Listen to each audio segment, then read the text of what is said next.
Hello dear students, last class में हम लोग न्यूमेरिकल स्टडी कर रहे थे डेल्टा एच को कैलकुलेट करने का, और उसी को कंटिन्यू करते हुए आगे आज मैंने फिर दो न्यूमेरिकल्स अभी लिखे हुए हैं और फिर कुछ एक दो और टाइप्स भी इसके अलावा हम लोग डिस्कस करेंगे। So see first question here, the enthalpy of combustion of diamond and graphite, ये वैल्यूज़ गिवन है आपको।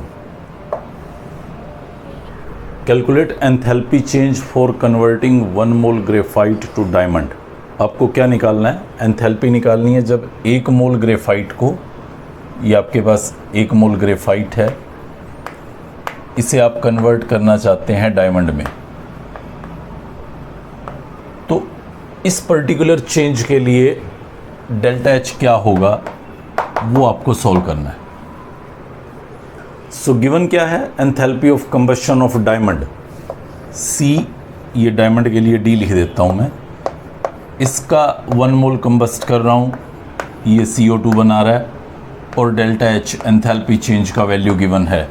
हालांकि क्वेश्चन के अंदर अगर आप देखें तो वो 395.4 किलो जूल लिखा हुआ है, बट आपको ध्यान रखना है कि कंबशन हमेशा एक्सोथर्मिक प्रोसेस रहेगा, तो ये वैल्यू नेगेटिव है, -395 किलो जूल पर मोल। हालांकि यहाँ पे क्वेश्चन में नेगेटिव लिखा होना चाहिए था, बट हमारी बुक में जहाँ ये क्वेश्चन गिवन है वहाँ ये एज इट इज़ ऐसा का ऐसा लिखा हुआ है, तो मैंने भी इसीलिए उसको एज इट इज़ ऐसा ही रखा है। आपको ध्यान रख लेना है कि मोस्ट ऑफ द कंबशंस जो हम स्टडी कर रहे हैं वो सभी एक्सोथर्मिक हैं, रिजल्टिंग ये डेल्टा एच का वैल्यू आपका नेगेटिव -395.4।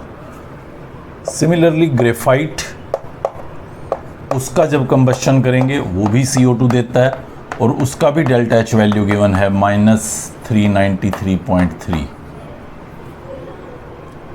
अब इन दो रिएक्शन से इस रिएक्शन को बनाना है। ग्रेफाइट आपको लेफ्ट में रिक्वायर्ड है, लेफ्ट में गिवन है। डायमंड आपको लेफ्ट में गिवन है, राइट में रिक्वायर्ड है।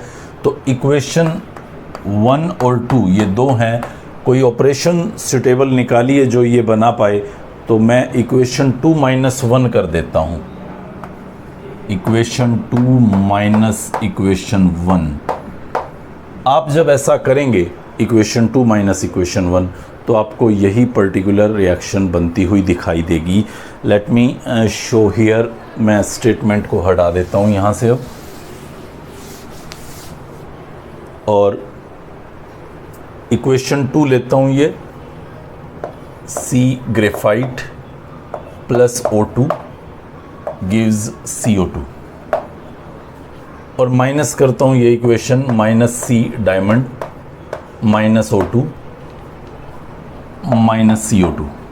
तो CO2 से CO2 कैंसिल हो जाएगा, O2 से O2 कैंसिल हो जाएगा, C ग्रेफाइट ये इस तरफ आके माइनस का प्लस बन जाएगा, C डायमंड। यही रिएक्शन आपको बनानी थी।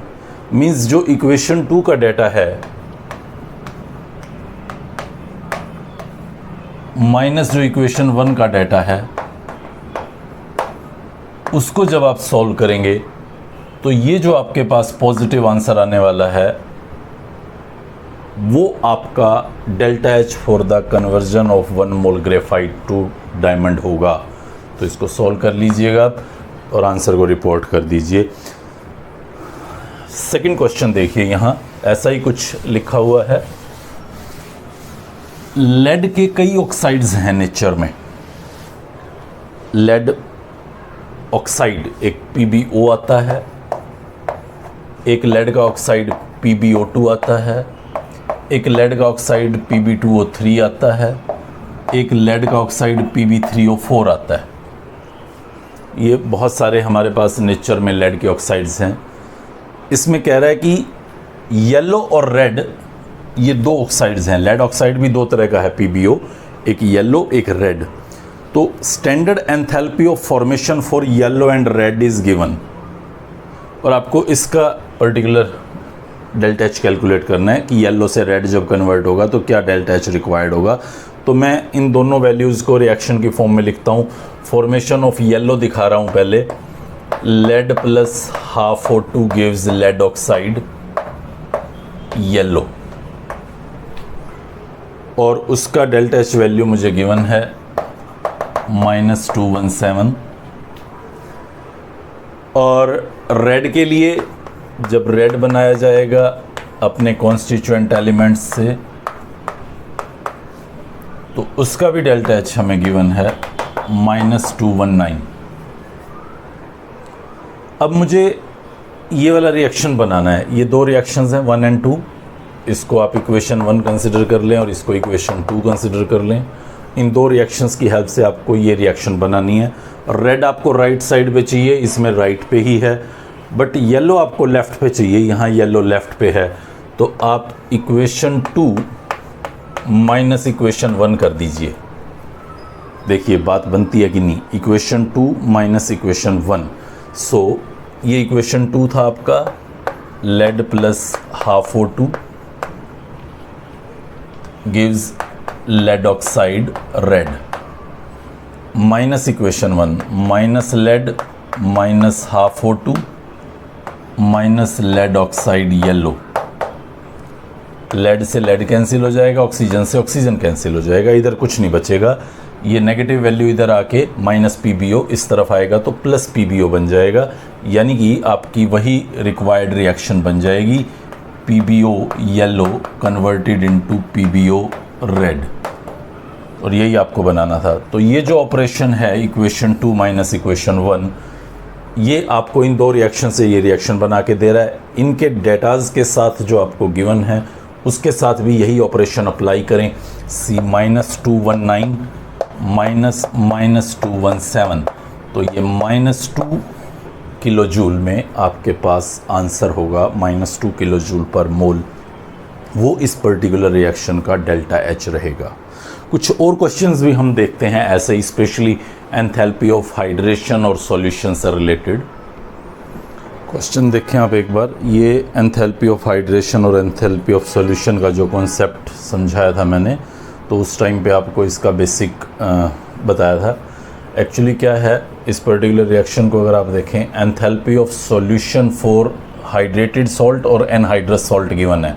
मैं रिएक्शन लिख रहा हूँ यहाँ पे, barium chloride 2H2O plus aqueous, क्योंकि हाइड्रेशन में आप required number of water molecules डालते हैं और एंथैल्पी ऑफ सॉल्यूशन में एक्सेस सॉल्वेंट डालते हैं, तो ये कन्वर्ट हो जाएगा BaCl2 एक्वस में।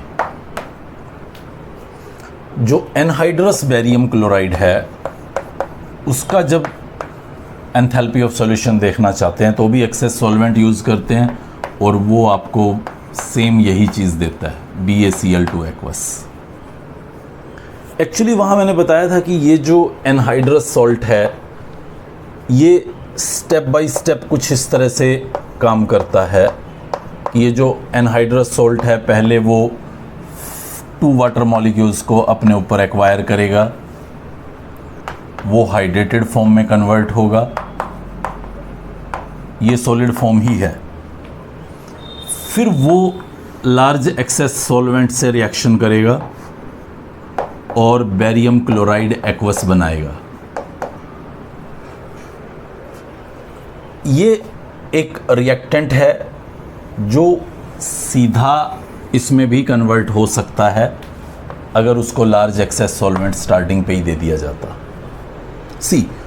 यहाँ पे जब मैं एक्वस डाल रहा हूँ तो मैं वाटर डाल रहा हूँ इनफाइनाइट नंबर ऑफ मोल्स, यहाँ पे मैं लिमिटेड नंबर ऑफ मोल्स डाल रहा हूँ 2।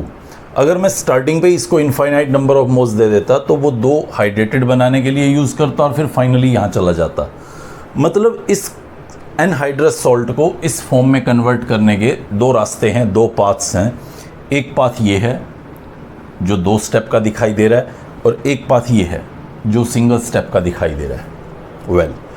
तो हमें इस फर्स्ट स्टेप का यहाँ पे देखें आप, BaCl2 एक्वस, ये BaCl2 एक्वस, इस रास्ते का डेल्टा एच वैल्यू उन्होंने बता रखा है और वो वैल्यू बता रखा है -20.6 किलो जूल पर मोल। देख सकते हैं आप यहाँ डेटा के अंदर एनहाइड्रस बेरियम क्लोराइड का delta H value, anhydrous barium chloride का डेल्टा एच सॉल्यूशन आपको बता रखा है और हाइड्रेटेड बेरियम क्लोराइड का डेल्टा एच सॉल्यूशन भी आपको बता रखा है। और आपको निकालना क्या है? आपको निकालना है बेरियम क्लोराइड 2 वाटर मॉलिक्यूल्स को एड्जॉर्ब करके ये हाइड्रेटेड फॉर्म में कन्वर्ट हो रहा है, मींस इस स्टेप का डेल्टा एच कैलकुलेट करना है. Let me write this one as delta H1, this one as delta H2 दूसरे स्टेप का, और ये है आपका डेल्टा H3. रिएक्शन चाहे इस रास्ते को फॉलो करे चाहे इस रास्ते को फॉलो करे, डेल्टा H तो सेम होगा. मतलब डेल्टा H3 वो definitely delta H1 plus delta H2 इसके इक्वल होगा. अब आपको क्या कैलकुलेट करना है? सी, आपको जो निकालना है वो डेल्टा H1 निकालना है. ये एनहाइड्रस बैरियम क्लोराइड को हाइड्रेटेड बनाने के लिए ये वाली वैल्यू आपको कैलकुलेट करनी है. डेल्टा H टोटल वो आपको गिवन है 20.6, बैरियम क्लोराइड हाइड्रेटेड फॉर्म में कन्वर्ट हो रहा है, ये वाली वैल्यू आपको गिवन है -20.6, that is equal to x plus इस पर्टिकुलर रिएक्शन का डेल्टा H हाइड्रेटेड सॉल्ट जब एक्वस फॉर्म में कन्वर्ट होता है तो उसका डेल्टा H वैल्यू भी आपको बताया गया है 8.8. यहाँ से आप इस x को सॉल्व करें और उस x की वैल्यू को रिपोर्ट करें. ये वैल्यू आती है -29.4 किलोजूल पर मोल. यही आपका आंसर है. Enthalpy of hydration of barium chloride to dihydrated form of barium chloride. चलिए एक और क्वेश्चन पे नज़र डालते हैं. सेम वैसा ही क्वेश्चन है ये. Enthalpy of solution of anhydrous copper sulphate and hydrated copper sulphate given है. मैं रिएक्शंस लिख देता हूँ साथ साथ. ये एनहाइड्रस कॉपर सल्फेट है सॉलिड फॉर्म में, और इसका एंथैल्पी ऑफ सॉल्यूशन कह रहे हैं. एंथैल्पी ऑफ सॉल्यूशन कह रहे हैं तो मतलब लार्ज एक्सेस सॉल्वेंट डालना है. ये आपको हाइड्रेटेड के बाद का सीन दिखा रहा है, यानी कि डिज़ोल्व हो गया है कॉपर सल्फेट. दूसरा दिया है एनहाइड्रस के बाद हाइड्रेटेड कॉपर सल्फेट, तो ये हाइड्रेटेड कॉपर सल्फेट है, पेंटाहाइड्रेटेड होता है ये. और इसके अंदर जब लार्ज एक्सेस सॉल्वेंट डालूंगा, क्योंकि enthalpy of solution he given था मुझे, तो वो भी इसको डिज़ोल्व करके एक्वस कॉपर सल्फेट में बदल देता है. जो डेल्टा H वैल्यू है वो गिवन है -66.5 और +11.4. और मुझे निकालना क्या है? Enthalpy of hydration of copper sulphate, यानी कि मुझे ये निकालना है कॉपर सल्फेट एनहाइड्रस हाइड्रेटेड में कन्वर्ट हो. जब हाइड्रेटेड में कन्वर्ट हो तो सिर्फ required number of water molecules के साथ वो रिएक्शन करेगा और सॉलिड हाइड्रेटेड फॉर्म में कन्वर्ट होगा. सी हेयर, वो सॉलिड हाइड्रेटेड फॉर्म में कन्वर्ट होगा. ये निकालना है मुझे.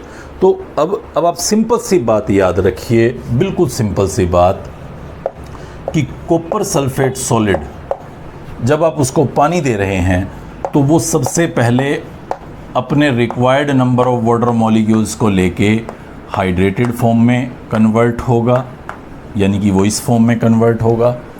फिर वो लार्ज एक्सेस सॉल्वेंट के साथ रिएक्शन करेगा, डिज़ोल्व होगा उसमें. ये फिज़िकल रिएक्शन है, कोई केमिकल रिएक्शन नहीं है, तो जस्ट उसके अंदर सॉल्यूबल बन जाएगा. अगर मैं स्टार्टिंग पे ही इसको लार्ज एक्सेस सॉल्वेंट दे देता तो ये सीधा इसमें कन्वर्ट हो गया होता. बिल्कुल आसान बात, और वैसी की वैसी डुप्लीकेट कॉपी है शायद पिछले क्वेश्चन की. इसका एंथैल्पी चेंज है H1, एंथैल्पी चेंज, इसका एंथैल्पी चेंज है H2, और इसका एंथैल्पी चेंज है H. इस पर्टिकुलर स्टेप का ये वही 2 स्टेप में रिएक्शन हो रही है, ये एक स्टेप में रिएक्शन हो रहा है. क्योंकि ये एक स्टेट फंक्शन है डेल्टा H, पाथ फंक्शन तो है नहीं, तो मैं कह सकता हूँ कि जो H होगा, यानी कि इस डायरेक्ट रिएक्शन के दौरान जो एंथैल्पी चेंज होगा वो स्टेप्स में होने वाले एंथैल्पी चेंज के बिल्कुल बराबर होगा. आपको क्या निकालना है? ये वैल्यू आपको गिवन थी, कॉपर सल्फेट एनहाइड्रस हाइड्रेटेड में कन्वर्ट हो जाए, डेल्टा H वैल्यू आपको गिवन थी -66.5, यानी कि H का वैल्यू आपको पता था. डेल्टा H1 यानी कि वो हाइड्रेटेड सॉल्ट बन रहा है, वो आपका आंसर है जो आप निकालना चाहते हैं. प्लस H2 हाइड्रेटेड कैसे एक्वस फॉर्म में कन्वर्ट हो रहा है, सॉल्यूशन के अंदर कन्वर्ट हो रहा है, उसका एंथैल्पी चेंज H2 वो भी आपको पता है 11.4, ये आप देख सकते हैं, यही वो स्टेप दिखा रहा हूँ मैं यहाँ पे। तो आप यहाँ से H1 का वैल्यू सोल्व कीजिए। वो H1 का वैल्यू जो आप सोल्व करेंगे 79.9, कुछ गड़बड़ हो तो देख लेना मैथमेटिकल एस्पेक्ट पे, वो लग नहीं रहा मुझे कोई गड़बड़ है यहाँ, 77.9 रादर, ये इस पर्टिकुलर क्वेश्चन का आंसर रहेगा। सी ये थोड़ा सा कट गया है तो अभी आप फोकस कर सकते हैं इस पे। ये जस्ट सिंपल सा मैथमेटिकल कैलकुलेशन है और इस तरह से हम न्यूमेरिकली कैलकुलेट कर पाएंगे एंथैल्पी ऑफ हाइड्रेशंस क्या रहते हैं। और most of the type of numericals जो हमें फर्स्ट लॉ ऑफ थर्मोडायनामिक्स तक स्टडी करना होता है वो हम लोग यहाँ तक कवर कर लेते हैं। उसके बाद हम अगर फर्स्ट लॉ ऑफ थर्मोडायनामिक्स के ऊपर दोबारा से एक बार व्यू लें तो हमें स्टार्टिंग पे ये बताया गया कि energy neither can be created nor destroyed but can be converted from one form to another form, और उसी से रिलेटेड हम इस डेल्टा एच को पढ़ते जा रहे हैं। इस फर्स्ट लॉ ऑफ थर्मोडायनामिक्स के कुछ ड्रॉबैक्स भी हैं, जैसे एक मेजर ड्रॉबैक मैं अगर आपको बताऊं तो एक मेजर ड्रॉबैक ये है कि ये हमें फिजिबिलिटी ऑफ रिएक्शन के बारे में नहीं बताता, स्पॉन्टेनिटी ऑफ ए प्रोसेस के बारे में नहीं बताता। मीन्स क्या कोई एक पर्टिकुलर रिएक्शन किसी एक कंडीशन में हो पाएगी या नहीं हो पाएगी, वो इस चीज़ का हमें क्लियर इन्फॉर्मेशन नहीं दे पाता। क्या वो सिचुएशंस होंगी जब रिएक्शन स्पॉन्टेनियस बनेगा या नहीं बनेगा, वो इसके बारे में कुछ अलोन नहीं बता पाता। तो इस वजह से हम अपने आप को लेके चलते हैं सेकंड लॉ ऑफ थर्मोडायनेमिक्स की तरफ, जो हमें इन सारी कमियों को, इन सारी प्रॉब्लम्स को सॉर्ट आउट करके बताएगा कि कब कोई पर्टिकुलर प्रोसेस फिजिबल है या नहीं। सबसे पहले तो यही समझने की कोशिश करते हैं कि स्पॉन्टेनियस और नॉन स्पॉन्टेनियस प्रोसेस होते क्या हैं। कुछ प्रोसेस आपके सराउंडिंग में ऐसे होते हैं जो आइदर तो अपने आप ही होते रहते हैं, आपको कुछ उसमें एफर्ट नहीं करने, या आप एक बार जस्ट थोड़ा सा एफर्ट करते हैं, उसको इनिशिएट करते हैं, उसके बाद वो अपने आप ही चलते जाते हैं। ये स्पॉन्टेनियस प्रोसेस होते हैं। और कुछ प्रोसेस ऐसे होते हैं जो सिर्फ तभी होते हैं जब आप उसको एनर्जी देते हैं। जब तक एनर्जी देंगे तब तक वो प्रोसेस होगा, जैसे ही आप एनर्जी देना बंद कर देंगे तो वो प्रोसेस भी वहीं रुक जाता है। ये नॉन स्पॉन्टेनियस प्रोसेस होते हैं जो सिर्फ एनर्जी दिए जाने पर हों, जिसमें आपके एफर्ट लगें। जैसे मैं एक छोटा सा एग्जांपल कोट करता हूँ यहाँ। हमारे घर पे पानी का एक टैंक है, मैंने उसके अंदर एक पाइप डाला, ऊपर छत पे टैंक है, मैंने एक पाइप डाला, लंबा सा पाइप है, उसके अंदर डिप किया और नीचे ग्राउंड फ्लोर पे मुंह से उस पाइप के थ्रू वाटर को सक करने का कोशिश किया, तो वाटर फ्लो करके नीचे आने लगा। अब मैं उसको सक नहीं कर रहा, जस्ट ऊपर वो पाइप आपका पानी के अंदर पड़ा हुआ है। अल्टीमेटली कुछ देर बाद आप देखेंगे कि ऊपर छत का पूरा पानी का टैंक खाली होके नीचे आ जाता है। ये पानी का उस पाइप में फ्लो करना फ्रॉम टॉप टू बॉटम, वो एक स्पॉन्टेनियस प्रोसेस था। हाँ, आपको एक बार इनिशिएट करना पड़ा, बट उसके बाद वो अपने आप होता चला गया। दैट्स वाई ये एक स्पॉन्टेनियस प्रोसेस था। एक पहाड़ के ऊपर से पानी बहता हुआ नीचे आ रहा है, झरना सॉर्ट ऑफ पानी बह के आ रहा है नीचे, आप कुछ नहीं कर रहे, कोई और दूसरा कुछ नहीं कर रहा, नेचुरल फ्लो है, वो नीचे की तरफ अपने आप बहता ही आ रहा है। वो नीचे की तरफ उसका बहना स्पॉन्टेनियस प्रोसेस है, आप कुछ नहीं कर रहे उसको। एक छोटा सा इंक का ड्रॉप आपने एक बकेट फुल ऑफ वाटर में डाल दिया, बस जस्ट आपने ड्रॉप डाला, आपने कुछ नहीं किया। कुछ समय के बाद आप देखते हैं कि वो पूरा का पूरा पानी ब्लू हो गया। अगर आपकी इंक ब्लू थी तो मीन्स वो कलर प्रोवाइड करेगी, पूरे के पूरे बकेट के अंदर वो फैल गई। ये स्पॉन्टेनियस प्रोसेस था, आपने कुछ नहीं किया। आप चाहे शेक ना करें उसको तो भी वो उसके अंदर blue shade after some time, maybe after 1 hour और 2 आवर वो उसको पूरा ब्लू बना देगा, या कुछ इंस्टेंट टाइम पे भी बना सकता है। आप बेशक उसको शेक ना करें। आप एक गिलास पानी में 2 दाने छोटे छोटे चीनी के डाल के छोड़ दीजिए, आप कुछ मत कीजिए, आप उसको बस छोड़ दीजिए। कुछ घंटों के बाद देखेंगे वो चीनी के दाने वहाँ डिज़ोल्व हो चुके होंगे, चाहे आप उसको शेक ना भी करें। मतलब ये सब dissolution of sugar, dissolution of salt, ये सब एक स्पॉन्टेनियस प्रोसेस थे। लकड़ी का एक टुकड़ा लिया, उसको जलाना चाहता हूँ, एक बार जस्ट इग्निट किया, माचिस की तीली लेके मिट्टी का तेल डाला, उसको एक बार इग्निट किया, उसके बाद कुछ नहीं करना, फिर वो अपने आप जलता चला गया और वो पूरा लकड़ी का टुकड़ा चाहे कितना ही बड़ा क्यों ना हो वो राख के ढेर में कन्वर्ट हो गया। मतलब उस लकड़ी के टुकड़े का जलना भी एक स्पॉन्टेनियस प्रोसेस था।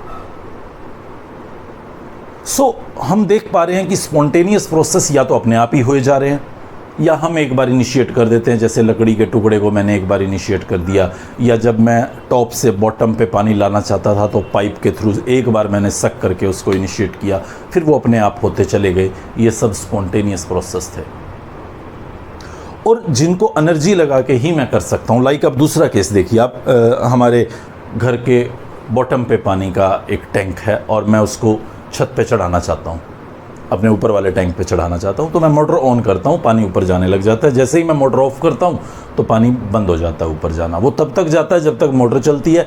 आपने जैसे स्विच ऑफ किया, पानी में वहीं ब्रेक मार लिए, मतलब वो ऊपर जाना बंद कर देता है। मतलब वो डेफिनेटली एक नॉन स्पॉन्टेनियस प्रोसेस था।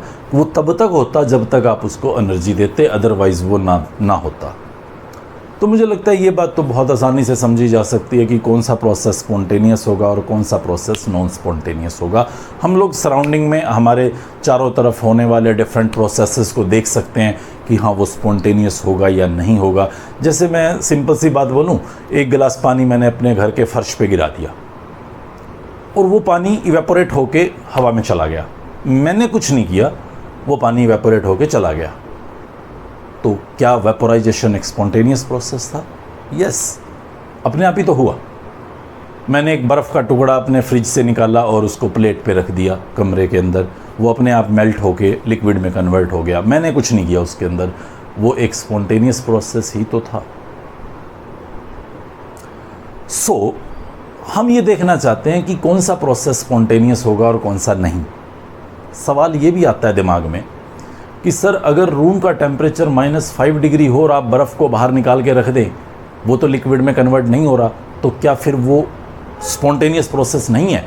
तो आई विल से यस, अगर वो नहीं हो रहा तो वो नहीं है स्पॉन्टेनियस। क्या वो टेम्परेचर डिपेंडेंट है? शायद वो टेम्परेचर डिपेंडेंट है। किसी एक टेम्परेचर पे तो वो स्पॉन्टेनियस था, किसी दूसरे टेम्परेचर पे वो स्पॉन्टेनियस नहीं था। मतलब वाटर सॉलिड का लिक्विड बनना, अगर मैं रूम टेम्परेचर को 25 डिग्री मान रहा हूँ तो वहाँ पे वो मेल्ट हो रहा है, वो स्पॉन्टेनियस है। लेकिन अगर मेरा रूम का टेम्परेचर या मेरे फ्रिज का टेम्परेचर -5 डिग्री है तो वहाँ तो पानी जो आइस है आपकी, जो सॉलिड फॉर्म है वाटर का आपका, वो लिक्विड में कन्वर्ट नहीं हो रहा, तो उस फ्रिज के अंदर तो वो नॉन स्पॉन्टेनियस प्रोसेस है। क्या मैं ये कहना चाह रहा हूँ कि टेम्परेचर सीधा सीधा डिसाइड करने वाला है? हाँ, इन एग्जांपल्स पे तो मुझे लग रहा है कि टेम्परेचर सीधा सीधा डिसाइड करने वाला है कि वो स्पॉन्टेनियस होगा या नहीं होगा। बट हम लोग इस सेकेंड लॉ से बाहर निकलते निकलते इस सारी बात को क्लियर कर लेंगे। अभी फ़िलहाल हम एलिमेंट्री स्टेज पे ये समझना चाहते हैं कि कौन से वो ड्राइविंग फोर्सेस हैं जो किसी प्रोसेस को स्पॉन्टेनियस बनाते हैं। मतलब कौन से हैं वो फोर्स जो किसी सिस्टम को, किसी प्रोसेस को फिजिबल बना देंगे, किसी एक पर्टिकुलर डायरेक्शन में जाने देंगे और किसी एक को कहेंगे कि भाई तू मत जा। वो दो फोर्सेस हैं हमारे पास, ड्राइविंग फोर्सेस जिसको मैं बोल रहा हूँ, जिसमें एक है एनर्जी। कोई भी सिस्टम अपनी एनर्जी को कम करना चाहता है। ये बात हम लोग बहुत पहले से सुनते आ रहे हैं कि कोई भी बॉडी, कोई भी चीज़ अपनी एनर्जी को डिक्रीज़ करना चाहती है, कम करना चाहती है, क्योंकि एनर्जी कम होना मतलब स्टेबिलिटी होना। जैसे वो पहाड़ से झरने में एक पानी बहता हुआ नीचे आ रहा है, तो उस पानी की ऊपर कुछ एक एनर्जी है, कुछ एक पोटेंशियल एनर्जी है जो नीचे आने पे डिक्रीज़ हो रही है। पोटेंशियल एनर्जी काइनेटिक एनर्जी में कन्वर्ट होती आ रही है, तो उसकी एनर्जी डिक्रीज़ हो रही है, और एनर्जी डिक्रीज़ हो रही है तो शायद वो इसीलिए भाग आ रहा है। मैं इस होल्डर को छोड़ देता हूँ, वो नीचे की तरफ गिरता है, यहाँ उसकी अपनी एक एनर्जी है, पोटेंशियल एनर्जी, वो भाग के अपनी एनर्जी को कम करना चाहता है, नीचे जाएगा तो उसकी वो एनर्जी कम हो रही है, इसीलिए वो नीचे भागता है। मैं लकड़ी के एक टुकड़े को जलाना शुरू कर रहा हूँ और मुझे पता है कि वो एनर्जी रिलीज़ करता है, मतलब इनकी एनर्जी कम हो रही है, मतलब इनकी एनर्जी कम हो रही है CO2 बनने पे, इसलिए वो CO2 बनने की तरफ भागते हैं, मतलब प्रोसेस स्पॉन्टेनियस है। पानी ऊपर था, वो नीचे आया, ये स्पॉन्टेनियस क्यों हुआ? क्योंकि ऊपर उसकी एनर्जी ज़्यादा थी, नीचे आने पे कम हो रही है, इसलिए वो एक स्पॉन्टेनियस प्रोसेस रहा। तो दिमाग में ये आना शुरू हो जाता है कि हाँ, एनर्जी अगर निकलेगी तो प्रोसेस स्पॉन्टेनियस होगा। लेकिन उसी टाइम ध्यान आता है कि अगर मैं नमक या चीनी को पानी के अंदर डालूं तो वो पानी के अंदर घुल जाता है, बट वो तो एनर्जी को एब्जॉर्ब करता है, एंडोथर्मिक प्रोसेस होता है। फिर ये स्पॉन्टेनियस क्यों हो गया? इसको तो नहीं होना चाहिए था स्पॉन्टेनियस, क्योंकि यहाँ तो एनर्जी बढ़ रही है। या अगर मैं एक बकेट पानी में एक ड्रॉप इंक डाल रहा था तो एनर्जी का कुछ खास चेंज नहीं आता, मतलब वो कुछ इंक्रीज डिक्रीज वाला सीन नहीं अपीयर होता, फिर वो क्यों डिज़ोल्व हो गया? उसको तो डिज़ोल्व नहीं होना चाहिए था। या मैंने हमारे रूम में आइस रखी और वो लिक्विड में कन्वर्ट हो रही है, ये भी डेफिनेटली एक एंडोथर्मिक प्रोसेस है, एनर्जी को एब्जॉर्ब कर रहा है। लिक्विड फॉर्म ऑफ वाटर की एनर्जी ज़्यादा होगी as compare to solid form of water. मतलब फिर ये प्रोसेस स्पॉन्टेनियस कैसे हो गया? हम सोचने लगे थे कि एनर्जी घटाना उसका एक अल्टीमेट एम है, तो एनर्जी घटाने के लिए वो किसी एक पर्टिकुलर डायरेक्शन को फॉलो करता होगा तो प्रोसेस स्पॉन्टेनियस बन जाता होगा। बात तो सही है, लेकिन हमें दूसरे ही पल नज़र आए कुछ ऐसे एग्जाम्पल्स जहाँ पे एनर्जी एब्जॉर्ब करता था और वो भी स्पॉन्टेनियस थे। तो क्या कोई दूसरा फैक्टर है? अगर एनर्जी अलोन एक फैक्टर होता तो फिर एंडोथर्मिक प्रोसेस तो स्पॉन्टेनियस होने ही नहीं चाहिए थे।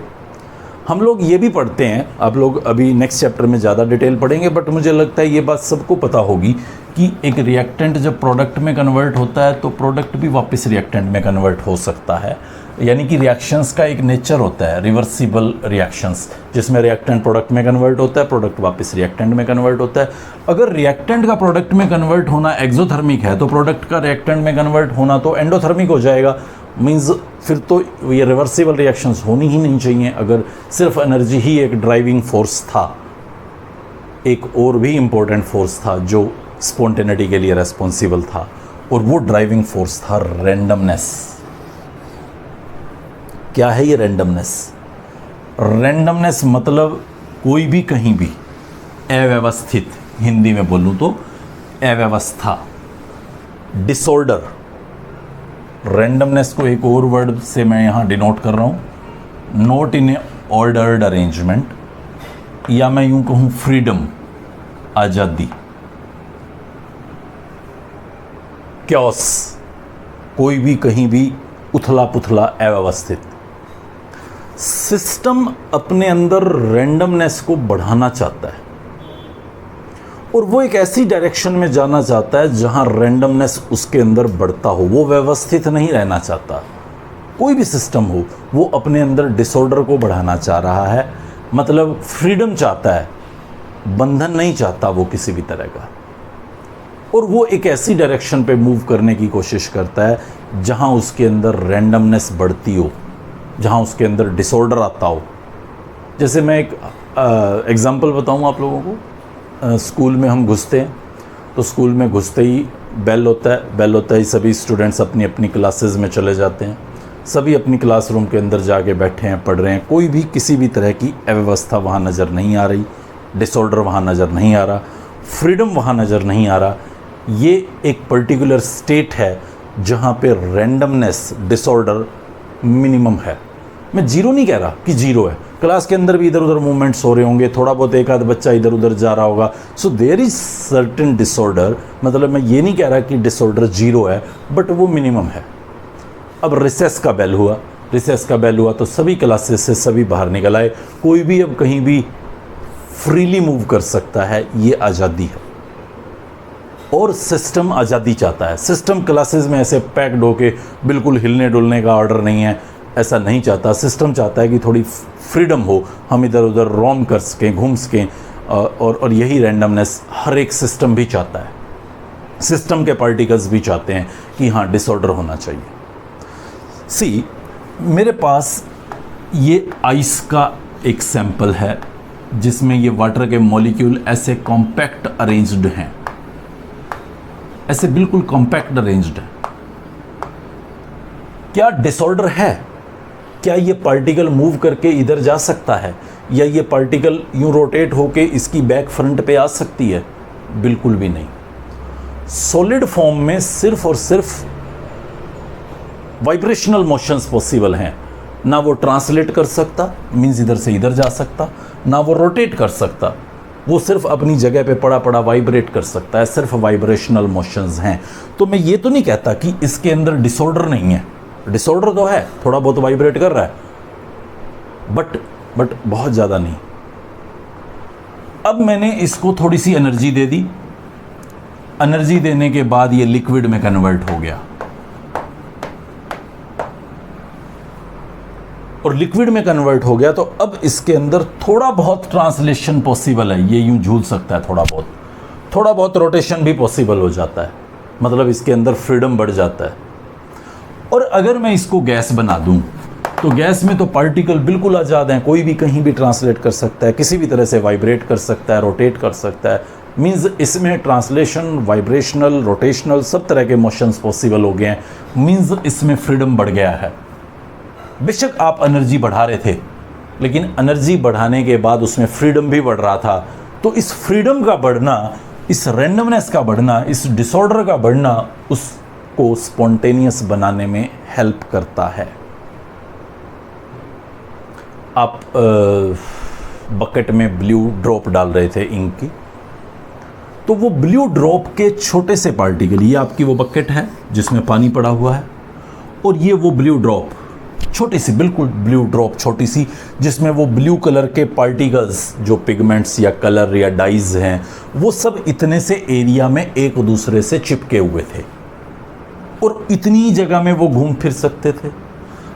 आपने जैसे ही उसको यहाँ डाला, अब वो पूरे सिस्टम में फैलना शुरू हो गए, उनके अंदर डिसऑर्डर बढ़ गया, उनके अंदर आज़ादी बढ़ गई, कोई भी कहीं भी घूम सकता था।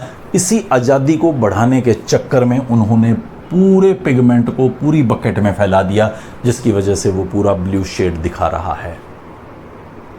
मतलब साफ सा समझें कि कोई भी सिस्टम, कोई भी प्रोसेस अगर स्पॉन्टेनियस है तो उसके पीछे दो वजह हैं, दो में से कोई एक उसको असिस्ट कर रही होगी, जिसकी वजह से वो प्रोसेस स्पॉन्टेनियस होगा। क्या दोनों भी असिस्ट कर सकती हैं? तो आई विल से यस, दोनों भी असिस्ट कर सकती हैं। कोई एक भी असिस्ट कर रही हो तो प्रोसेस के स्पॉन्टेनियस होने के चांसेस हैं। चांसेस हैं बोल रहा हूँ, 100% है ये नहीं बोल रहा, 100% है ये नहीं बोल रहा, ये कह रहा हूँ कि हाँ चांसेस होंगे कि अगर उसके अंदर कोई एक फैक्टर फेवरिंग हो तो वो स्पॉन्टेनियस आप बना पाएंगे। आप चाहें तो उस स्पॉन्टेनियस को नॉन स्पॉन्टेनियस या नॉन स्पॉन्टेनियस को स्पॉन्टेनियस बना सकते हैं अगर एक फेवरिंग हो तो। अगर दोनों फेवरिंग है तो उसको स्पॉन्टेनियस होना ही है, हमेशा होना है। और अगर दोनों नॉन फेवरिंग हैं तो उसको किसी कॉस्ट पे आप स्पॉन्टेनियस नहीं बना सकते। ये बात और डिटेल में आगे मैं आपको समझाऊंगा। अभी बस ये समझें कि कोई भी सिस्टम अपने अंदर एनर्जी को घटाना चाहता है, अगर वो ऐसा कर पा रहा है तो प्रोसेस डेफिनेटली स्पॉन्टेनियस होगा। वो अपने अंदर रैंडमनेस को बढ़ाना चाह रहा है, अगर वो रैंडमनेस को बढ़ा पाता है तो भी प्रोसेस पक्का स्पॉन्टेनियस होगा। ये दो फेवरिंग फैक्टर्स होंगे, रैंडमनेस का बढ़ना और एनर्जी का घटना। अगर किसी सिस्टम में एनर्जी घटी तो बहुत अच्छी बात है, स्पॉन्टेनियस हो सकता है। रैंडमनेस बढ़ा तो ये भी बहुत अच्छी बात है, प्रोसेस स्पॉन्टेनियस हो सकता है। अगर दोनों यही सीन दिखा रहे हैं तो वो पक्का स्पॉन्टेनियस होगा।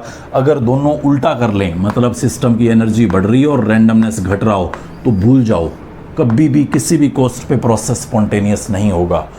अगर एनर्जी बढ़ती हो, रैंडमनेस भी बढ़ता हो, अगर एनर्जी घटती हो, रैंडमनेस भी घटता हो, तो यहाँ इसका बढ़ना हेल्प कर रहा है, इसका बढ़ना हेल्प नहीं कर रहा। यहाँ इसका घटना हेल्प कर रहा है, यहाँ इसका घटना हेल्प नहीं कर रहा। मतलब एक फैक्टर फेवरिंग है, एक यहाँ फेवरिंग है।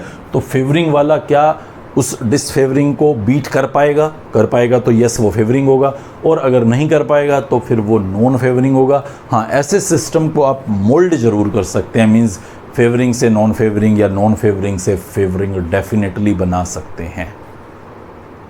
सो किस पर्टिकुलर प्रोसेस के अंदर रैंडमनेस बढ़ रहा है, किस में घट रहा है, हमें कैसे पता करना है, कैसे मेजर करना है किसी सिस्टम में रैंडमनेस बढ़ रहा है या घट रहा है, कितना बढ़ रहा है, कितना घट रहा है, क्या क्या वो कोई ऐसी एक कोई फिजिकल क्वांटिटी आने वाली है, कोई थर्मोडाइनमिकल क्वांटिटी आने वाली है जिससे हम रैंडमनेस को देखेंगे, चेक करेंगे, एनर्जी को कैसे चेक करेंगे।